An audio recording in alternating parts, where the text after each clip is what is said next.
kecerdasan buatan atau disebut dengan artificial intelligence. Ya, malah AI ini bisa memahami emosi, membuat keputusan kompleks atau bahkan berinteraksi seperti manusia. Contohnya adalah ChatGPT, ya, apalagi versi lanjutannya lebih keren lagi gitu. Bagaimana kurikulum bisa menyesuaikan diri ke arah itu gitu? Jangan-jangan ChatGPT ini tidak hanya sebagai sebuah referensi, tapi sebagai sebuah penyelesaian tugas atau problematik yang dihadapi oleh siswa, karena semua bisa diselesaikan melalui ChatGPT gitu. Apa yang tidak bisa diselesaikan oleh dia gitu? Padahal ChatGPT itu disiapkan dalam konteks kurikulum menjawab perkembangan digital intelijen ini adalah hanya sebagai sebuah referensi, sebagai sebuah bahan dasar bagi tumbuhnya pemikiran, sikap, dan perilaku. Saya sudah katakan bahwa kurikulum itu desain domainnya di dalam pendidikan itu hanya 3 loh teman-teman. Yang pertama kognitif, itu yang berkaitan dengan behavioristik, otak yang diisi. Kemudian yang berkaitan dengan sikap, attitude, atau yang disebut dengan perilaku. Bukan hanya sekedar konatif. Yang ketiga adalah skill and performance. Malah yang keempat adalah belief.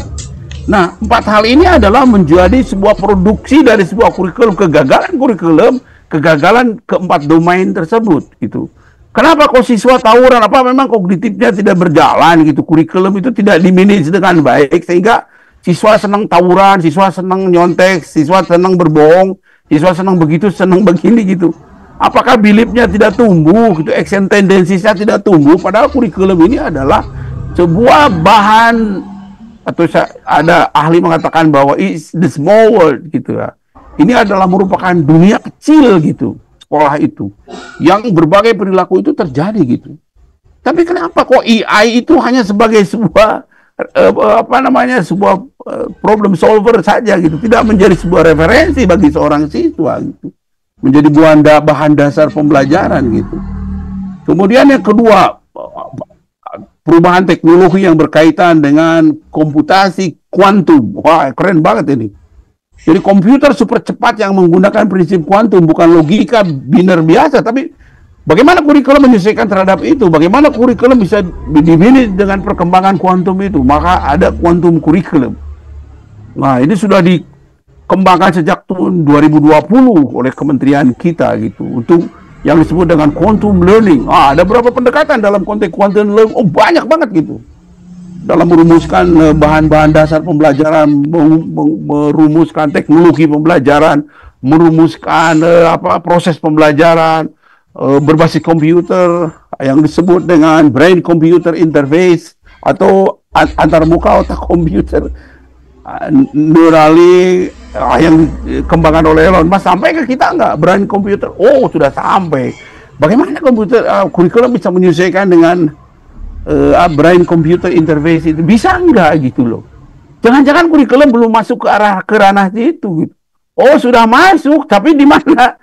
Di Jakarta saja gitu, atau di sekolah-sekolah hebat saja, di sekolah-sekolah unggul, di perguruan tinggi unggul. Tapi bagaimana dengan sekolah-sekolah di daerah? Apakah interface kurikulum sudah ada, digital kurikulum sudah ada, brain computer kurikulum sudah ada atau belum begitu? Jangan-jangan outcome based education itu tidak bisa menyelesaikan masalah.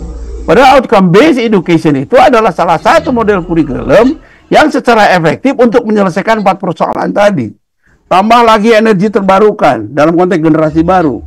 Wah, ada panel surya ultra efisien, baterai solid state, bahkan fusi nuklir. Wah, itu kan menjadi persoalan di dalam kurikulum kita loh gitu. Kenapa? Karena mobil listrik kan merambah ke Indonesia. Solving problemnya adalah bagaimana kalau dengan sekolah berbasis vocational. Siapa itu? SMK. Bisa nggak SMK melahirkan itu? Bisa nggak kurikulum SMK didesain untuk menjawab persoalan baterai solid state yang sekarang ini berkembang? Produk Cina bisa mengalahkan mobil konvensional yang berbasis energi itu fosil gitu. Kan nggak bisa kan ya. Kalau kurikulum itu tetap saja sekarang masih diutak-atik aja MBKM gitu ya, masih ngutak-ngatik kurikulum di daerah terpencil, masih mengutak-ngatik kurikulum bagaimana supaya bahasa daerah itu menjadi sebuah keniscayaan harus tetap dilestarikan gitu.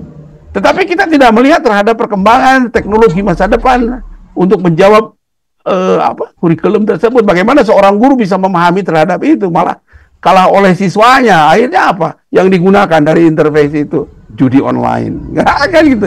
Ini kan persoalan.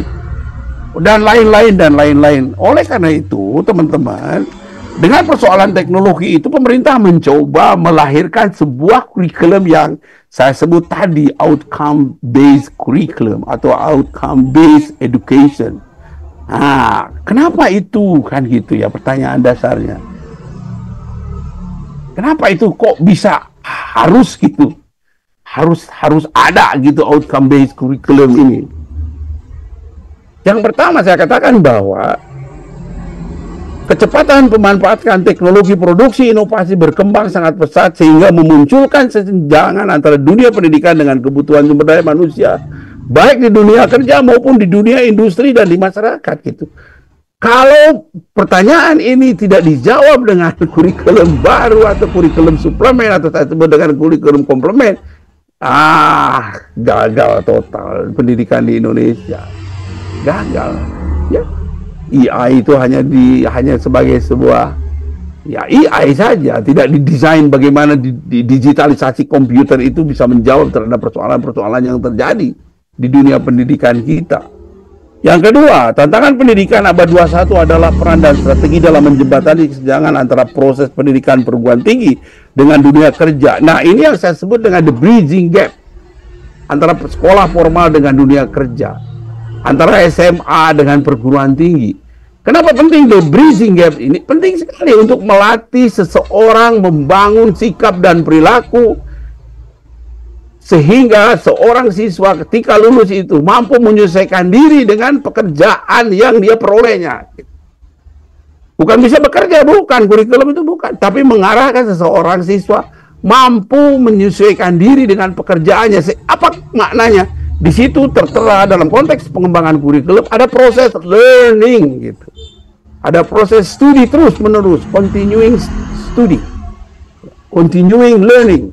Itu kurikulum itu basisnya adalah capaian pembelajaran yang memberikan kesadaran kepada siswa untuk belajar tidak pernah berhenti atau yang disebut dengan lifelong learning, lifelong learner sebagai pembelajar sepanjang hayat, nggak boleh berhenti. Kalau tidak lifelong learner, maka saya katakan di dalam akhir capaian pembelajaran itu bukan hanya sekedar bisa bekerja, bukan, tapi bisa menyesuaikan diri dengan dunia, dengan masyarakat, dengan perkembangan masyarakat, dengan perkembangan teknologi, dengan dunia kerja, dengan pekerjaan dia di mana bekerja. Nah, kalau sampai di situ maka karakter seseorang dalam konteks capaian pembelajaran saya yakin pendidikan itu bermakna, tidak sia-sia gitu. Seperti sekarang kan sia-sia kan gitu. Bayangkan 7 juta penduduk Indonesia itu nganggur loh. 2 juta dari 7 juta itu adalah produk dari perguruan tinggi. Why not? Kenapa tidak? Why? Kenapa? Oh seperti itu gitu. Apakah pendidikan itu tidak diarahkan membangun keempat ranah tadi? Katanya ada brain di situ, ada kognitif di situ, ada perubahan sikap dan perilaku di situ, ada perubahan self and performance, ada skill juga, ada psikomotorik di situ ya harus berubah. Kemudian ada belief, ada kepercayaan diri, sehingga seseorang tendensis gitu, aktualisasi diri atau self actualization. Kenapa kurikulum tidak menjangkau itu sehingga manusia Indonesia lahir hanya untuk menganggur? Katanya kurikulum itu adalah kemampuan seseorang atau kemampuan siswa untuk mampu menyelesaikan diri dengan pekerjaan. Kalau tidak demikian maka kurikulum itu harus dibubarkan, sekolah harus bubar, diganti lagi kurikulumnya. Makanya yang saya sebut tadi OB menjawab terhadap persoalan itu. Ya, outcome based kurikulum ini menjawab terhadap persoalan itu. Yang kedua, tantangan yang kedua. Yang ketiga adalah proses pendidikan di masyarakat, baik di sekolah saat ini dan ke depan, kompetensi profesionalismenya itu benar-benar dipertanyakan gitu loh. Ya, tantangan pendidikan di masyarakat ini, ya, kompetensi dan profesionalismenya ditanyakan gitu loh. Ya, Kenapa kok saya sudah tadi katakan bahwa kok nganggur gitu loh. Katanya sudah memperoleh pendidikan banyak gitu. Katanya sudah sekolah kemana-mana gitu.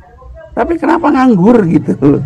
Ya, kenapa 7 juta penduduk Indonesia nganggur sekarang nggak punya pekerjaan? Katanya kurikulum itu menjawab capaian pembelajaran supaya efektif, efisien, ilmunya bisa digunakan, ya, bisa mampu beradaptasi terhadap lingkungan pekerjaan, kan harusnya begitu ya. Tapi kenapa pendidikan di masyarakat itu tidak seperti itu gitu? Kenapa sekolah tidak bisa menjawab seperti itu? Apa yang salah gitu ya? Nah, itu yang ketiga. Nah, yang keempat adalah salah satu pendekatan yang dapat digunakan untuk menyelesaikan masalah pendidikan di masyarakat itu mewadai pendidikan abad 21 adalah outcome based. Cenah itu katanya. Konon kabarnya memang iya sih. Tambah lagi peraturan standar dan lain-lain teman-teman. Nah, ada sebuah perbedaan yang mendasar antara kenapa pentingnya sebuah kurikulum outcome based kurikulum. Ini sebagai suplemen saja terhadap manajemen kurikulum, karena gampang sekali kalau manajemen kurikulum itu bagaimana kurikulum itu dirancang, direncanakan, didesain, dievaluasi, kontennya seperti apa, hasilnya seperti apa, kan gitu. Bagaimana melakukan monitoring dan evaluasinya. Tapi justru yang paling penting adalah dua kurikulum ini gitu ya, tentu ada input dan outcome yang berbeda gitu. Nah, dalam konteks kurikulum konvensional, arah dari produk kurikulum itu outcome-nya adalah knowledge, skill. Nah, yang terakhir adalah bagaimana skill dan knowledge ini bisa diukur. Nah, gitu. Jadi, bagaimana siswa capaian terhadap outcome yang telah ditentukannya itu betul-betul menunjukkan pada posisi level tertentu. Gitu. Jadi gini, ketika dia belajar, harus ada perbedaan antara orang yang lulus S1, orang yang lulus S2, orang yang lulus S3, dan juga orang yang lulus SMA, orang yang lulus SMK. Itu harus menunjukkan sebuah perbedaan gitu loh. Nampak perbedaannya itu bukan hanya pada sisi kognitif, ya, tetapi juga pada tingkat kepercayaan diri seseorang atau lulusan itu sendiri gitu. Jangan-jangan S1 itu sama saja dengan S2 atau S2 itu. Itu lulus S2 tapi kok karakter keilmuannya sama aja dengan S1 gitu. Kok kenapa lulus? Katanya PhD atau doktor. Tapi kok logika berpikirnya masih logika konvensional gitu loh. Tidak mampu membuat sebuah silogisme berpikir bagaimana tindakan-tindakan yang dilahirkan dari pemikiran teoritis konsepsional gitu. Jangan-jangan ini doktornya ya salah kaprah gitu loh. Nah gitu loh. Ukuran-ukurannya seperti itu. Bagaimana cara mengukurnya? Tentu ini kan bukan hanya hasil ujian, bukan hanya sekedar sertifikat atau dalam selembar ijazah, tapi justru yang paling penting nampak dari karakter seseorang gitu, perilaku seseorang lulusan ketika apa? Ketika bertindak, ketika berperilaku, ketika human relation, ketika menyelesaikan persoalan, ketika kemampuan beradaptasi dengan lingkungan, beradaptasi dengan pekerjaan. Nah, menunjukkan di mana tingkat profesionalisme dari 3 lulusan itu. Jangan-jangan ini S1. Nah, ini yang harus menjadi pikiran bahan dasar dari sebuah kurikulum. Makanya Indonesian Framework itu kerangka kualifikasi nasional Indonesia memberikan gambaran perbedaan capaian pembelajaran dari mulai tingkat pendidikan anak usia dini sampai pada PhD atau S3 gitu untuk akademik gitu. Begitu juga untuk vocational, Dari mulai SMK sampai S1 vocational, S2 vocational, S3 vocational itu perbedaannya nampak gitu. Bagaimana cara menunjukkan menunjukkan perbedaannya? Lihat saja dari hasil kerjanya gitu. Lihat saja cara berbicaranya. Lihat saja karakter berpikirnya.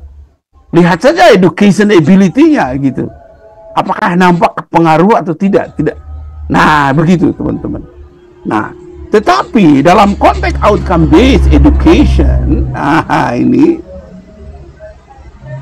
ada sedikit perbedaan sebagai sebuah pendekatan di dalam memahami sebagai sebuah tambahan terhadap hasil yang saya sebutkan tadi. Apa itu? Nah, kalau bisa gitu ya. Kalau bisa outcome based curriculum itu bisa menjadi sebuah proses keberlanjutan dari proses pembelajaran atau PBM yang ditujukan dengan karakter, 3 karakter dasar. Yang pertama, bagaimana sebuah proses pembelajaran didesain secara inovatif. Bagaimana sebuah proses pembelajaran didesain secara interaktif. Dan bagaimana sebuah pembelajaran didesain secara efektif melalui berbagai metode pendekatan, rancang bangun pembelajaran yang betul-betul menunjukkan terhadap jawaban persoalan yang terjadi di dalam dunia pendidikan, dari mulai anak usia dini sampai di level perguruan tinggi. Nah, 5 hal yang harus menjadi perhatian di dalam outcome based education atau based curriculum. Yang pertama adalah rancangan kurikulum, perumusan tujuan capaian pembelajarannya itu betul-betul harus sesuai antara kebutuhan dan hasil belajar yang akan dicapai atau capaian pembelajaran dan kondisi pasar yang akan dimasuki oleh setiap lulusan. Itu yang pertama. Yang kedua, ketika itu didesain oleh siapapun, oleh guru, oleh ahli kurikulum, atau siapapun yang mengelola sebuah proses pembelajaran atau memilih sebuah kurikulum, ini harus menunjukkan strategi pendidikan yang khas, yang jelas gitu, yang bisa menjawab terhadap persoalan pertama. Begitu juga dengan rancangan metode pembelajarannya, tidak seenaknya gitu. Ya, kayak saya kan seenaknya saja. Saya tidak melihat kebutuhan Anda, apakah memang benar Anda itu butuh proses pembelajaran melalui online atau tidak, atau malah suatu saat butuh sebuah proses pembelajaran yang project based learning untuk membangun kemandirian berpikir, kan seperti itu, atau butuh face to face atau secara langsung, secara luring kita berhadapan di dalam sebuah proses pembelajaran dalam menyelesaikan sebuah project based learning gitu. Ini yang ketiga. Jadi ada dampak yang kuat terhadap metode pembelajarannya. Biasa sih, rancang bangun desain. Tetapi bagaimana metode pembelajaran itu didesain berdampak terhadap persoalan yang pertama tadi. Begitu juga dengan prosedur penilaian. Sekarang begini, kalau ujian biasa secara konvensional dilakukan dengan adanya digital learning atau dengan adanya artificial intelligence learning, wah, semua bisa selesai 2-3 menit. Benar kan? Coba saya buat persoalan, taruhlah. Buat sebuah soal. Masukkan saja ke dalam AI atau artificial intelligence atau kecerdasan buatan, 2 detik aja sudah selesai. Berarti kan metode evaluasi harus sudah dirubah. Makanya OB itu memberikan jawaban change evaluation atau change model evaluation. Segera rubah itu. Model evaluasinya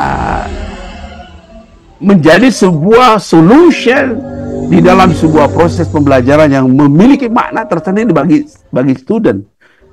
Kalau tidak dirubah, proses penilaiannya masih konvensional seperti dulu. Dengan adanya metaverse, dengan adanya brain computer, dengan adanya AI, guru akan ketinggalan. Ya kan? Kalah guru. Apalagi kalau gurunya masih gagap teknologi gitu ya. Masih masih kuno gitu.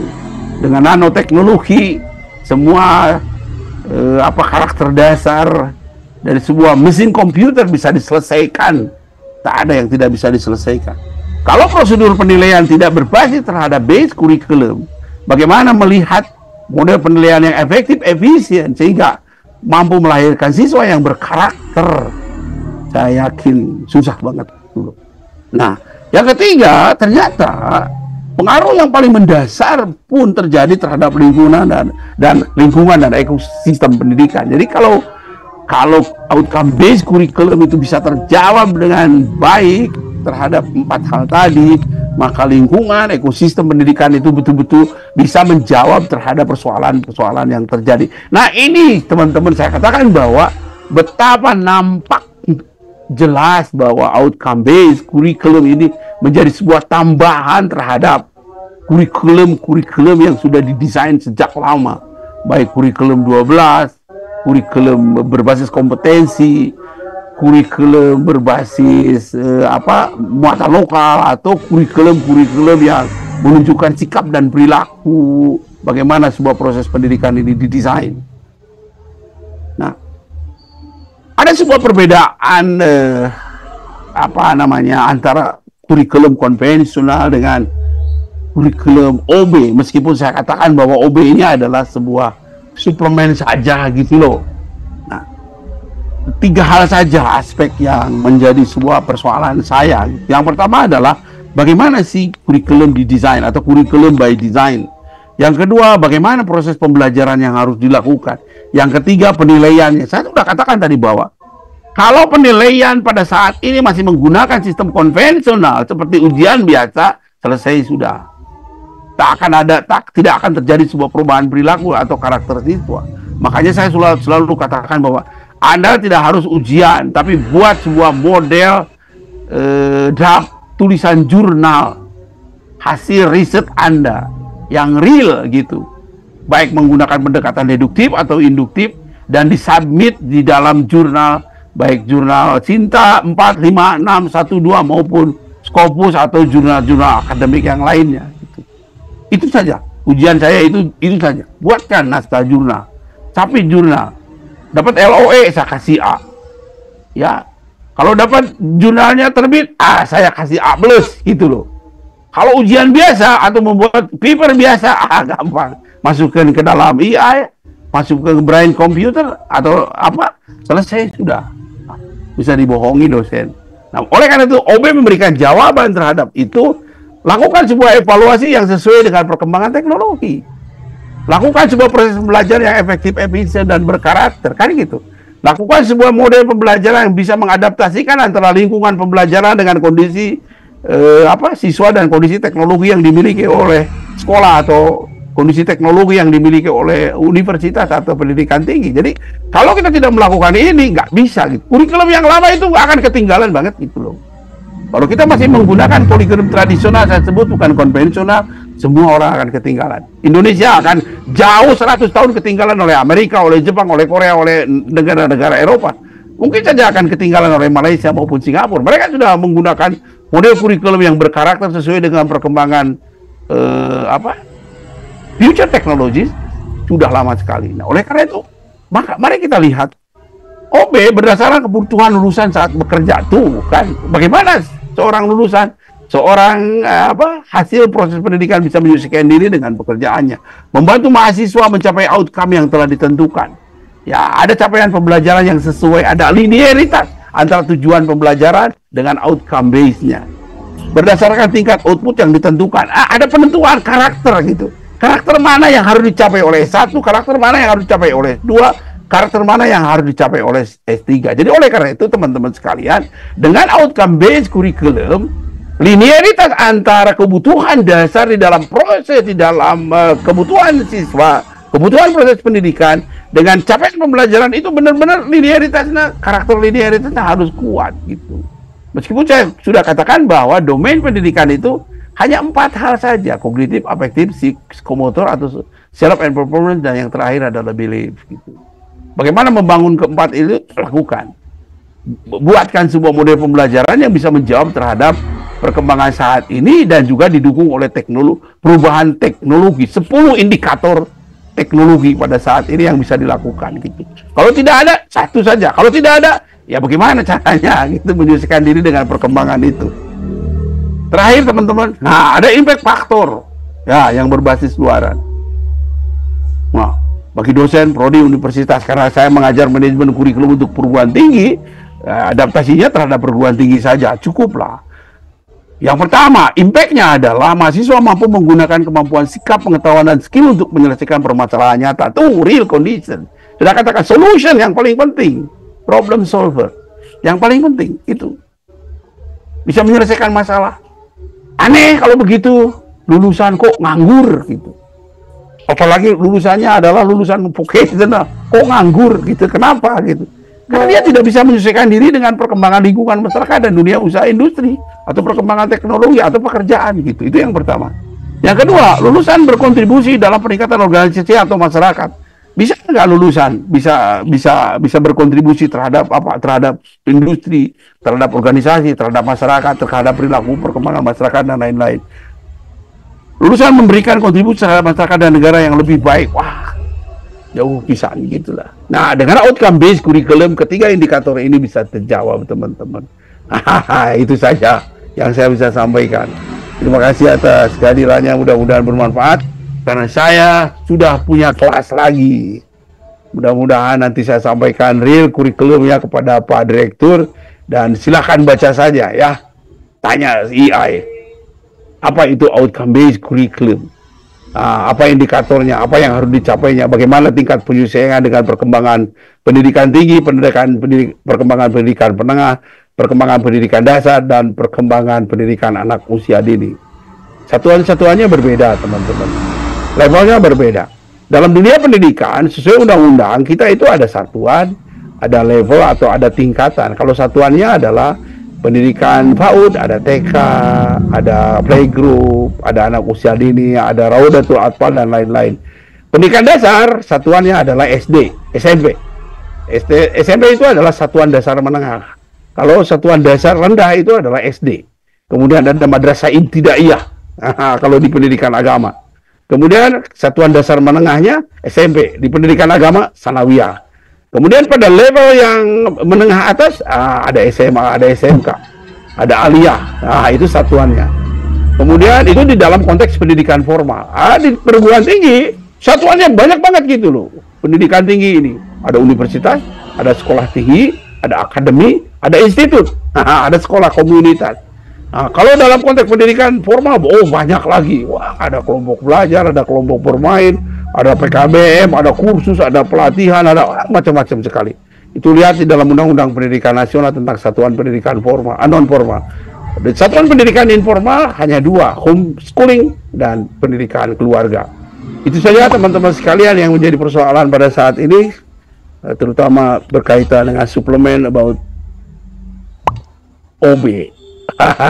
Ya, jadi outcome based education. Terima kasih saudara moderator Pak Hari. Maka seluruh diskusi saja teman-teman terhadap bagaimana implementasi OB ini di dalam menjawab tantangan ke depan, terutama berkaitan dengan future technology. Oke. Baik. Terima kasih Prof atas penyampaian materinya, luar biasa. Ini menjadi bagian yang penting buat kita memahami tentang kurikulum. Bahwa perubahan kurikulum itu sebuah keniscayaan gitu ya Prof ya. Mohon izin Pak Heri, suaranya kecil. Suaranya kecil ya? Suara Pak Heri nggak kedengaran. Kedengaran nggak Pak? Kedengaran ya? Kayaknya teman-temannya yang jelek. Kalau di saya kenceng banget tuh Pak Heri itu. Oh, kenceng Pak? Iya. Iya, kenceng ya Pak ya? Iya, kenceng banget. Baik. Dengar dengan jelas. Jelas ya. Mudah-mudahan teman-teman yang lain bisa mendengarkannya. Jelas ya. Nah, dari apa yang sudah dipaparkan oleh dosen kita, Bapak Kamil terkait dengan kurikulum, bahwa perubahan kurikulum itu adalah sebuah keniscayaan ya. Jadi apapun yang terjadi, kurikulum itu memang harus mengalami proses perubahan. Sekarang mungkin selanjutnya kita diskusi. Sini silakan teman-teman yang ingin berpartisipasi untuk berdiskusi, bertanya terkait dengan materi yang sudah disampaikan dosen kita. Di sini ada dua. Pak Heri, mohon maaf, ya, saya tidak bisa diskusi karena kelas 1 sudah menunggu kelas 1. Oke ya, pertanyaannya. Oke, pertanyaannya disampaikan saja melalui email atau melalui apa namanya, nanti saya jawab. Oke, jadi teman-teman langsung closing statement aja kali, Prof, ya? Ya, silakan. Silakan, Prof. Oke, jadi begini teman-teman, perubahan kurikulum itu terjadi di Indonesia itu hanya 5 tahun sekali ya. Nah, sebenarnya itu kan sebenarnya tidak boleh, sebenarnya harus cepat perubahan kurikulum itu. Karena apa? Perubahan kurikulum itu sangat bergantung terhadap perkembangan dunia pendidikan, dunia teknologi, ilmu pengetahuan, dan juga civilization atau peradaban masyarakatnya. Kalau perubahan kurikulum itu terlalu lama, itu pendidikan akan ketinggalan. Apalagi yang berkaitan dengan bagaimana kemampuan lulusan di dalam menyesuaikan diri dengan pekerjaan. Karena kurikulum itu adalah bukan hanya sekedar muatan mata kuliah atau pelajaran, tapi kurikulum itu adalah bagaimana proses pendidikan bisa membangun perubahan karakter, perubahan perilaku sebagai sebuah konten dalam konsep capaian pembelajaran seseorang atau seseorang siswa. Oke teman-teman, terima kasih atas kehadirannya, mudah-mudahan bermanfaat. Saya tutup dengan billahi taufiq wal hidayah. Wassalamualaikum warahmatullahi wabarakatuh. Waalaikumsalam warahmatullahi wabarakatuh. Terima kasih, Prof. Terima kasih. Ya, kita hari ini. Oke, baik teman-teman semua. Alhamdulillah sudah selesai. Nah, Prof tadi kelas lagi. Selanjutnya saya serahkan ke teman-teman di ketua kelas ataupun sekretaris Budia ataupun Pak Pur untuk mungkin teman-teman ada yang perlu diskusi atau gimana, silakan saya serahkan ke Pak Pur atau Budia ini. Ya, terima kasih ya Pak Hari atas berkenan menjadi moderator.